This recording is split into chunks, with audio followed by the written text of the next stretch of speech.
साथियों नमस्कार। पटना बिहार से मैं अमिताभ कुमार दास, आईपीएस 94 बैच, और आप देख रहे हैं मेरा अपना यूट्यूब चैनल दास बोले बिंदास। क्योंकि जब बुज़दिलों ने मुंह में दही जमा लिया हो तो दास का बिंदास बोलना जरूरी हो जाता है। साथियों, खबर यह है कि कुमारी मायावती ने अपने भतीजे आकाश आनंद को बहुजन समाज पार्टी के राष्ट्रीय संयोजक पद से हटा दिया है और यह भी घोषणा की है कि आकाश आनंद अब उनके उत्तराधिकारी नहीं रहेंगे। अब ये पूरा वीडियो आखिर तक दिल थाम कर देखिए। इस कहानी को शुरू करने के पहले मैं मायावती के बारे में एक रोचक किस्सा आपको सुनाना चाहता हूँ। ये 1977-78 की बात है। उन दिनों कुमारी मायावती दिल्ली के एक सरकारी स्कूल में टीचर हुआ करती थी, शिक्षिका हुआ करती थी, और राजनारायण भारत सरकार में स्वास्थ्य मंत्री हुआ करते थे। राजनारायण का उन दिनों बहुत भौकाल था, क्योंकि राजनारायण ने इंदिरा गांधी को रायबरेली में चुनाव हरा दिया था। तो 14 अप्रैल को अंबेडकर जयंती समारोह था दिल्ली में। उसमें राजनारायण मुख्य अतिथि थे, चीफ गेस्ट थे।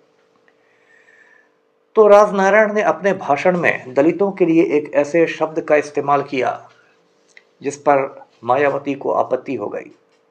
मायावती ने खड़े होकर राजनारायण को जमकर फटकार लगा दी। वहां मौजूद तमाम लोग हक्के बक्के रह गए। एक सरकारी स्कूल की टीचर भारत सरकार के माननीय मंत्री महोदय को इतना जोर से डांट दे, ये किसी ने सोचा नहीं था। राजनारायण को भी कुछ जवाब देते बना नहीं। ये जो घटना हुई, ये घटना दिल्ली में जंगल की आग की तरह फैल गई। उन दिनों कांशी राम दलितों को जोड़ने का काम कर रहे थे, दलितों का संगठन बनाने का काम कर रहे थे। उनकी पार्टी का नाम था BS4, जिसमें एक बार बी आता था और 4 बार एस आता था। तो ये BS4 उनका संगठन था। किसी ने कांशीराम को बता दिया कि कल तो मज़ा आ गया कि राजनारायण जी को एक स्कूल की टीचर ने खड़े होकर डांट दिया। कांशीराम ने कहा कि भाई कौन है ये टीचर, मैं उससे मिलना चाहूँगा। तो फिर पता लगा कि मायावती और कांशीराम उनके घर पहुँच गए। मायावती उन दिनों अपने माता पिता के साथ रह के शिक्षिका का काम करती थी। कांशीराम ने मायावती से कहा कि मैं दलितों का संगठन बना रहा हूँ और मैं तुमसे बहुत प्रभावित हूँ, तुम मेरे साथ चली आओ। मायावती ने कहा कि मैं तो यूपीएससी की तैयारी कर रही हूँ, मैं तो कलेक्टर बनना चाहती हूँ।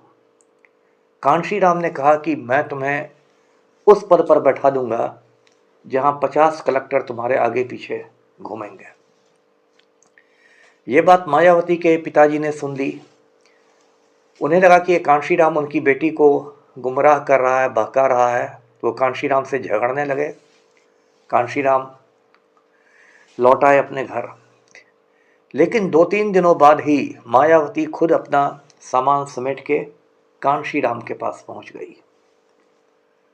और उसके बाद जो हुआ आप जानते हैं, वो एक इतिहास है। कांशीराम ने आगे चलकर पार्टी बनाई, बहुजन समाज पार्टी। एक तरह से चाणक्य ने जिस तरह से चंद्रगुप्त को गद्दी पर बैठाया था, चाणक्य की जगह कांशीराम आ गए, चंद्रगुप्त की जगह मायावती। और मायावती एक बार नहीं, 2 बार नहीं, 3 बार नहीं, 4 बार उत्तर प्रदेश की मुख्यमंत्री रही, यूपी की सीएम रही। आप जानते हैं कि यूपी आबादी के हिसाब से हिंदुस्तान का सबसे बड़ा राज्य है, और यूपी की सीएम एक साधारण दलित परिवार की लड़की हो जाए, जिसकी कोई राजनीतिक पृष्ठभूमि नहीं हो, तो ये एक चमत्कार से कम नहीं था। कांशीराम को हमेशा मायावती मान्यवर करके पुकारा करती थी, और कांशीराम के निधन के बाद बहुजन समाज पार्टी की अध्यक्षा मायावती बनी, हाथी छाप। तो ये तो मायावती की कहानी हुई। यदि आप मायावती के बारे में और ज़्यादा जानना चाहते हैं तो एक किताब मैं आपको पढ़ने कहूँगा। वो मायावती की जीवनी है, जिसे अजय बोस ने लिखी है। ये जीवनी इंग्लिश में है और इस जीवनी का नाम है बहन जी। संभवतः ये किताब अमेज़न पर भी उपलब्ध होगी, आप इस किताब को ऑनलाइन भी मंगा सकते हैं। अजय बोस की किताब है बहन जी। तो ये तो मायावती की कहानी हुई है। अब हम लोग आकाश आनंद पर आते हैं। ये आकाश आनंद कौन है? देखिए, ये मायावती का भाई है आनंद कुमार। आनंद कुमार के बेटे का नाम है आकाश आनंद। मतलब रिश्ते में ये मायावती का भतीजा लगा और मायावती इसकी बुआ लगी, जिसे बिहार में कुछ लोग फुआ भी कहते हैं, कुछ लोग पीसी भी कहते हैं। तो मायावती इसकी फुआ लगी। अब आप जानते हैं साथियों कि मायावती तो अविवाहित है, तो उनके अपने बाल बच्चे तो है नहीं। तो मायावती ने आकाश आनंद को ही एक तरह से अपने उत्तराधिकारी के रूप में प्रोजेक्ट किया, ग्रूम किया। जैसे कि पश्चिम बंगाल में आप जानते होंगे तृणमूल कांग्रेस की जो नेता है ममता बनर्जी, जो बंगाल की मुख्यमंत्री हैं, ममता बनर्जी भी अविवाहित है। तो उनका भी तो भतीजा है अभिषेक बनर्जी। अभिषेक बनर्जी को वो अपने उत्तराधिकारी के रूप में तैयार कर रही हैं। तो उसके बाद क्या हुआ कि मायावती ने 1-2 साल पहले आकाश आनंद को बहुजन समाज पार्टी का राष्ट्रीय संयोजक बनाया, यानी कि नेशनल कोऑर्डिनेटर बनाया। और साथ ही साथ ये भी ऐलान किया औपचारिक रूप से कि आकाश आनंद ही मेरा उत्तराधिकारी है। मतलब एक तरह से बहुजन समाज पार्टी में नंबर 2 की हैसियत हो गई आकाश आनंद की। अभी तो चुनाव चल रहे हैं 2024 के, उसमें आकाश आनंद एक तरह से बसपा के स्टार प्रचारकों में से एक था। लेकिन 2-3 दिन पहले क्या हुआ कि आकाश आनंद की एक रैली हुई सीतापुर में, और सीतापुर में जो रैली हुई उसमें आकाश आनंद ने जमकर भाजपा पर हमले किए।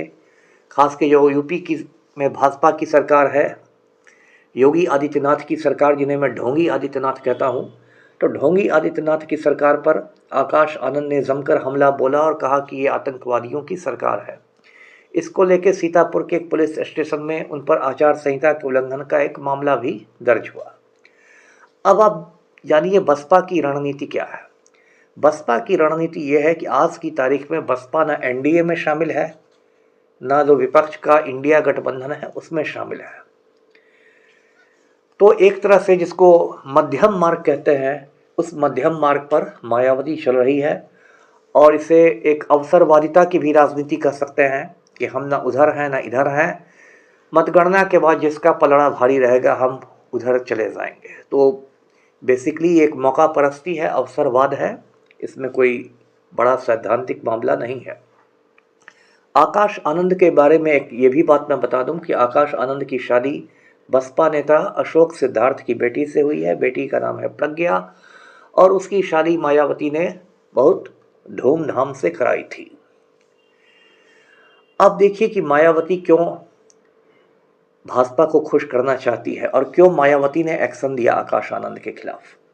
आकाश आनंद के सीतापुर के भाषण के बाद मायावती ने जो एक्स है, ट्विटर का जो नया नाम है एक्स पर उन्होंने ट्वीट किया और कहा कि हम लोग बाबा साहेब अम्बेडकर के पद चिन्हों पर चल रहे हैं, हम लोग मान्यवर कांशीराम के सपनों को पूरा कर रहे हैं, और हम लोगों ने नई पीढ़ी तैयार करने की सोची थी। और आकाश आनंद को मैंने बहुजन समाज पार्टी का राष्ट्रीय संयोजक घोषित किया था, नेशनल कोऑर्डिनेटर घोषित किया था और अपना उत्तराधिकारी भी घोषित किया था। लेकिन उनमें कुछ अपरिपक्वता है, यानी कि इमैच्योरिटी है, इसलिए उनको इन दोनों जिम्मेदारियों से मुक्त किया जाता है। संक्षेप में ये समझिए कि आकाश आनंद को बर्खास्त कर दिया गया राष्ट्रीय संयोजक के पद से, नेशनल कोऑर्डिनेटर के पद से, और उत्तराधिकारी भी वो अब मायावती के नहीं रह गए। अब आप जानना चाहेंगे कि इस तरह भाजपा पर हमला करने से मायावती क्यों भड़क गई। तो देखिए, जितना भी 10 साल जो मोदी की सरकार रही है 2014 से 24 तक, उस दौरान आप देखेंगे कि मोदी जी ने मतलब एक तरह से, मैं तो उसे राजनीतिक गुंडागर्दी कहता हूँ, गुंडे की हद कर दी है कि जितने भी विपक्षी लोग हैं उनको किसी न किसी तरह से फंसाने की राजनीति हो रही है। आप देख ही रहे होंगे, कभी राहुल गांधी को फंसाने की राजनीति हुई, उन पर मानहानि का मुकदमा किया गया, 2 साल की सज़ा दिलवाई गई, फिर उनकी सांसदी छीन ली गई, लोकसभा से उनको बाहर कर दिया गया, उनका सरकारी बंगला छीन लिया गया, मोबाइल छीन लिया गया, मतलब सरकार हाथ धो के उनके पीछे पड़ गई। तो कोई अभी जो केजरीवाल है, अरविंद केजरीवाल दिल्ली के मुख्यमंत्री, वो जोर शोर से मोदी का विरोध करते थे, तो केजरीवाल को एक शराब घोटाले में फंसा दिया गया, ईडी ने उनकी गिरफ्तारी कर ली, केजरीवाल को तिहाड़ जेल भेज दिया गया। इसके पहले तो दिल्ली के डिप्टी सीएम हुआ करते थे मनीष सिसोदिया, उनको ऐसे ही जेल भेज दिया गया था। फिर आम आदमी पार्टी के जो एक राज्यसभा सदस्य थे संजय सिंह, उनको जेल भेज दिया गया था। तो बहुत सारे लोगों को मोदी की सरकार ने ईडी में फंसाया, जैसे कि झारखंड में सीएम हुआ करते थे हेमंत सोरेन, उनको जेल भेज दिया गया, फिर वहाँ चंपई सोरेन नए मुख्यमंत्री बने। तो मोदी सरकार ने जितनी भी सेंट्रल एजेंसियां हैं, केंद्रीय एजेंसियां हैं, जैसे सीबीआई है, ईडी है, इनकम टैक्स है, आईटी है या एनआईए है, नेशनल इन्वेस्टिगेशन एजेंसी, इनका धड़ल्ले से दुरुपयोग किया, मिसयूज़ किया विपक्ष की आवाज़ को कुचलने के लिए। लेकिन इस 10 साल में मायावती के खिलाफ मुझे नहीं याद है कि कोई भी बड़ा एक्शन लिया गया। तो इसका मतलब साफ है कि मायावती में और मोदी जी के बीच कुछ डील हो चुकी है, कोई सौदा हो चुका है, क्योंकि मायावती पर भी भ्रष्टाचार के बहुत गंभीर आरोप लगे हैं, छोटे मोटे आरोप नहीं हैं, गंभीर आरोप लगे हैं। उनके जो विरोधी हैं वो उन्हें दलित की बेटी नहीं दौलत की बेटी कहते हैं। इसके बावजूद न एक दिन ईडी गई मायावती के घर, न सीबीआई ने मायावती को कभी बुलाया, बिल्कुल मायावती को एक तरह से लगा तो अभय दान दिया गया, और शायद इसी वजह से मायावती इंडिया गठबंधन में, विपक्षी गठबंधन में शामिल भी नहीं हुई।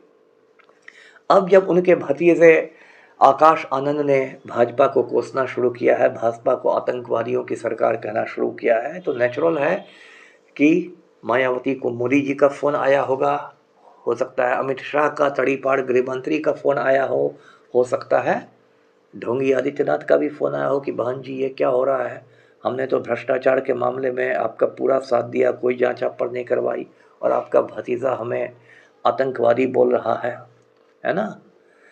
तो एक फिल्मी गाना था ना, अम्मा देख देख तेरा मुंडा बिगड़ा जाए, तो वही बात हो गई, बहन जी देख देख तेरा भतीजा बिगड़ा जाए।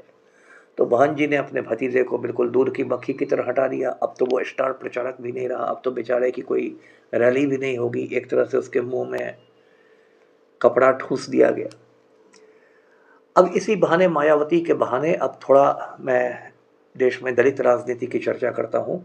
देखिए, आज़ादी के बाद से जो दलित राजनीति हुई उसमें जो सबसे बड़ा नाम है, आप जानते हैं, बाबा साहेब अम्बेडकर का है, इसलिए क्योंकि उनको संविधान निर्माता कहा जाता है। संविधान बनने की जो ड्राफ्टिंग कमेटी है, कमेटी जो थी उसके वो चेयरमैन थे। नेहरू सरकार में वो कानून मंत्री रहे थे, और अंबेडकर को मानने वाले लोग इस देश में करोड़ों हैं। मैं खुद दलित नहीं हूँ, मैं कायस्थ जाति से हूँ, लेकिन मैं भी अम्बेडकरवादी हूँ, अम्बेडकर का बहुत बड़ा प्रशंसक हूँ। उसके बाद भी बहुत बड़े बड़े दलित नेता, एक दलित नेता बिहार के थे बाबू जगजीवन राम, वो भी नेहरू सरकार में मंत्री थे, रक्षा मंत्री रहे, बाद में बड़े बड़े रेल मंत्री रहे, देश के उप प्रधानमंत्री तक बने जनता पार्टी की सरकार में, और प्रधानमंत्री बनते बनते थोड़ा सा के लिए चुप गए। जब वीपी सिंह प्रधानमंत्री बने तो उन्होंने रामविलास पासवान को बहुत दलित नेता के रूप में मतलब प्रोजेक्ट किया, और इस तरह बहुत आगे बढ़ाया। दलितों की और बहुत सारी छोटी छोटी पार्टियां रही, लेकिन दुख की बात यह है कि ज़्यादातर जो दलित नेता रहे इस देश में वो समझौतावादी हो गए। मतलब उन्होंने समझौता करना शुरू किया अपने लाभ के लिए, अपने फ़ायदे के लिए। उनको दलितों की कोई चिंता नहीं रही, और शायद इस वजह से दलित नेताओं का धीरे धीरे पतन भी होने लगा। आप मायावती का किस्सा लीजिए। देखिए, मायावती खुद को सारे दलितों का नेता कहती है, लेकिन यूपी में सबको पता है कि वो दलितों में मुख्यतया जाटव लोगों की नेता है। जाटव वो जाति होती है जिसको बिहार में रविदास कहा जाता है। वो बुनियादी तौर पर जाटव की नेता है, और बसपा के जब वो मुख्यमंत्री थी यूपी में, तो सबसे ज़्यादा उस समय जाटवों को ही लाभ मिला था। वो सभी दलितों की भी सभी उपजातियों को अपने साथ लेकर नहीं चल सकी। और मायावती ने भाजपा की इतनी ज़्यादा मतलब आप कह सकते हैं दलाली कहिए, समर्थन कहिए, कि उनकी क्रेडिबिलिटी ख़त्म हो गई, और इसलिए उत्तर प्रदेश में चंद्रशेखर आज़ाद का उदय हुआ, जो कि भीम आर्मी का अध्यक्ष है। अब चंद्रशेखर आज़ाद के उदय की भी पृष्ठभूमि जान लीजिए संक्षेप में, कि जब ढोंगी आदित्यनाथ की सरकार यूपी में बनी तो आदित्यनाथ आप जानते हैं ठाकुर बिरादरी का है, इस राजपूत बिरादरी का है, और ढोंगी आदित्यनाथ का असली नाम है अजय सिंह बिष्ट। अजय सिंह बिष्ट का एक अलग संगठन भी है, हिंदू युवा वाहिनी, जो कि बुनियादी तौर पर राजपूत गुंडों का गिरोह है। तो जब आदित्यनाथ की सरकार यूपी में बनी तो जगह जगह इन लोगों ने राणा प्रताप जयंती आयोजित करनी शुरू की और दलितों पर हमले करने शुरू किए।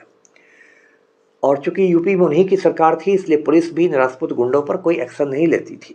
लेकिन जब सहारनपुर में इन लोगों ने दलितों की बस्तियां जलाई, उन पर हमले किए, तो सहारनपुर में छोटा सा संगठन था भीम आर्मी, उसका नेता चंद्रशेखर आज़ाद था। उसने इन लोग पर पलटवार किया। उसके बाद चंद्रशेखर आज़ाद की गिरफ्तारी हुई। 10 महीने तक उसको राष्ट्रीय सुरक्षा कानून NSA के तहत जेल में रखा गया। लेकिन इसका नतीजा ये हुआ कि चंद्रशेखर आज़ाद आज की तारीख में उत्तर प्रदेश में दलितों का सबसे बड़ा नेता बन गया है, और भीम आर्मी की जो विश्वसनीयता है बहुजन समाज पार्टी से कहीं ज़्यादा है। जाते जाते मैं आपको एक छोटी सी बात सुना देना चाहता हूँ, क्योंकि खुद मैंने उसे देखा है। 2005 में मैं बक्सर जिले का SP हुआ करता था। ये विधानसभा चुनाव हुए थे, तो ब्रह्मपुर सीट से बहुजन समाज पार्टी ने किसी पांडे जी को खड़ा किया था। मुझे उसका पूरा नाम नहीं याद है, कोई पांडे था, और वो इस इलाके का बहुत बड़ा गुंडा मवाली था। और इतना बड़ा गुंडा था कि वो इलाके में घूम घूम कर कहता था कि बटन दबाओ हाथी पर, नहीं तो गोली छाती पर। तो फिर लोग मुझसे मिलने आए, उन्होंने कहा कि SP साहब ऐसे ऐसे हमें धमकाया जा रहा है। फिर मैंने अपनी एक टीम भेजी, पुलिस की टीम, और फिर गांधी मैदान के पास में जो ये रैली हो रही थी, बसपा की रैली, उस रैली से पकड़ के उस पांडे जी को लाया गया और हमने उसे जेल भेजा।